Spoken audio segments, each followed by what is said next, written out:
Let's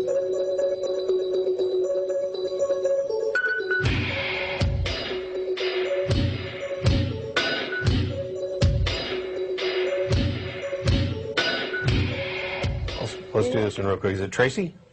Yeah. How you doing, Tracy? Okay. Do you have a question for us? I do.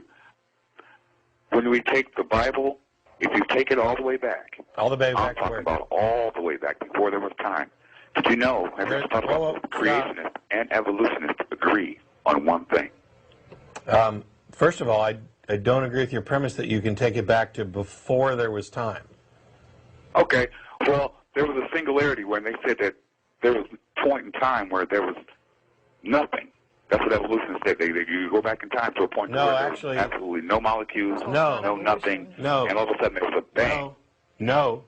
First of all, evolution relates to biology. It only deals with what happens to life after it forms. It has nothing to do with cosmology or the universe or abiogenesis or anything like that. So evolution, evolution has nothing to say on that. However, what you're saying about going back to a time when there was nothing, while we don't know exactly how the universe started, the prevalent theories don't say there wasn't anything. As a matter of fact, the first law of thermodynamics is that matter energy can't be created or destroyed. They can only change form. So that would dictate that the universe has always existed in some form.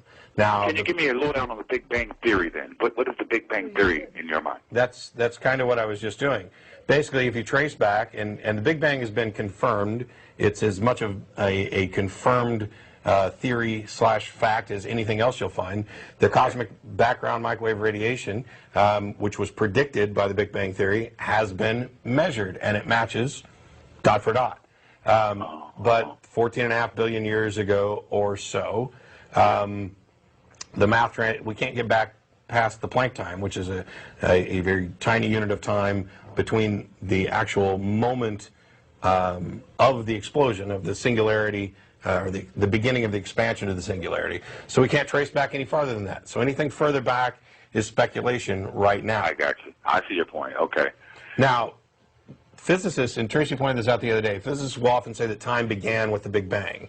Yes, that's what they're talking about. That's the way I understood it from my school. Yeah. What they're talking about is that time, in the sense of the way Hawking says it is that because we can't talk about anything prior to the point of expansion, he says you might as well cut those things out of the theory. He's not saying that time didn't exist. He's saying there's really no point talking about it prior to the formation of the current incarnation of the universe. So time it's not that he's saying it didn't exist. He's simply saying it's not important until this universe forms. Because at that point, we have something we can measure. Prior to that, we have nothing we can measure, and so we can't really talk about it. And so let's just say, for the sake of the theory, time starts with our universe. So it's not that he's saying that it actually started with the universe. He's simply saying that's when it becomes relevant to us. However, since we don't actually know or even have a good theory understanding of the beginning of the current state of our universe, and now that we've cleared up the definitions, what was the actual comment or point that you were going to make? My point is simply this, and I'm sure you've heard it all before. It just seems to me, an intelligent species such as ourselves, it just seems to me, man, that we had to come from some sort of intelligence, that's all. Why? It just seems that some type of a designer or some type of a design said, Big Bang, bang, be there. Because I kind of believe in the Big Bang Theory. I just think that it had a cause. Not just something random and not just a molecule. Something caused that damn thing to go bang. And creation started, evolution started, all at the same time. That's all I'm thinking. So you basically said two different things that are unrelated, and I want to make sure that we kind of hit both of them real quick. One you said is that you don't think intelligent people could have come from anything other than an intelligent designer. Yeah. I don't know why that is, but before we actually get to that, I think the other one may be quicker to address. All right. And that is that you believe in the Big Bang, but you think that there must have been some intelligent cause for it. Why do you think it's justifiable to posit a supernatural, transcendent cause rather than just accepting that it could have happened by a natural cause. Yeah, what's natural, though, man? What made natural? What made nature? I just want to know the why behind the why. That's just how I'm designed. You're asking the wrong questions. You're asking all the wrong questions, and all of your questions... Well, maybe I'm talking to the wrong guy about the right questions. Maybe that's it. Well, if you'd let me finish real quick. Go ahead, buddy. Go ahead. The reason you're asking the wrong questions is because your questions presume the nature of the answer. It's like saying, why did the universe exist? That's the wrong question. The question is, the universe exists. What is the explanation? By asking what the explanation is, that leaves open any possibility. And it could be that the explanation is some God type thing created it. Or it could be that it occurred by natural processes that we don't have an understanding of. But when you say why, you imply purpose and design. I sure do. I sure do, man. Yeah, well, you're right. And I do that on purpose. That narrows the possibilities of the answers. It narrows the directions in which you can look for answers. So basically, you're assuming the answer and then going looking for it. And when you don't find anything that's satisfying, you feel justified in presuming that your original presumption was correct. And that's not the way science works. That's not the way we learn or understand anything. And if we have no way of investigating and no way of understanding what happened prior to the Big Bang, then it's asinine to speculate about the cause, and it's incredibly asinine to make up, oh, it must have been an intelligence because that's what I'm most comfortable with. Man, you're not curious about how we got here. What do you mean? Man, come on. What do you mean? No, that's a question that the whole human race is asked. I never said I wasn't curious. Okay. I'm just saying that I'm not willing to narrow down the answer to why. All right, I'll put you on that. I'm open to any answer. Oh, God.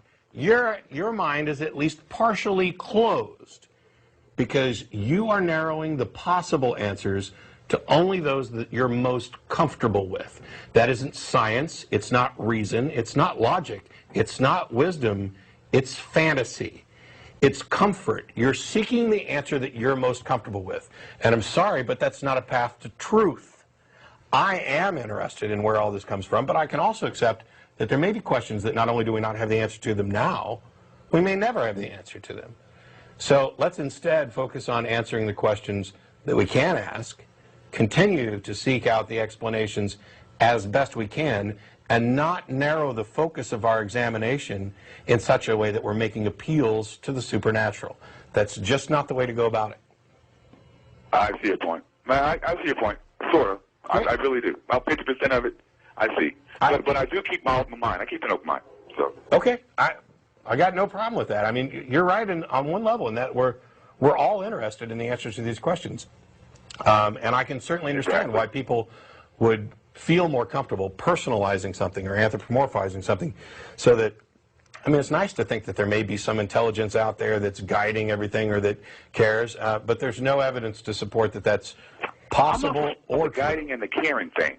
I do think that somehow or another, some type of intelligent design created it. Okay, and what created that intelligence? And see, there you go. And that's the same thing. You're right. You can go backwards and backwards and backwards. So I don't know, man. Because you just did one of the most beautiful, honest things ever, and that was you said the words, I don't know.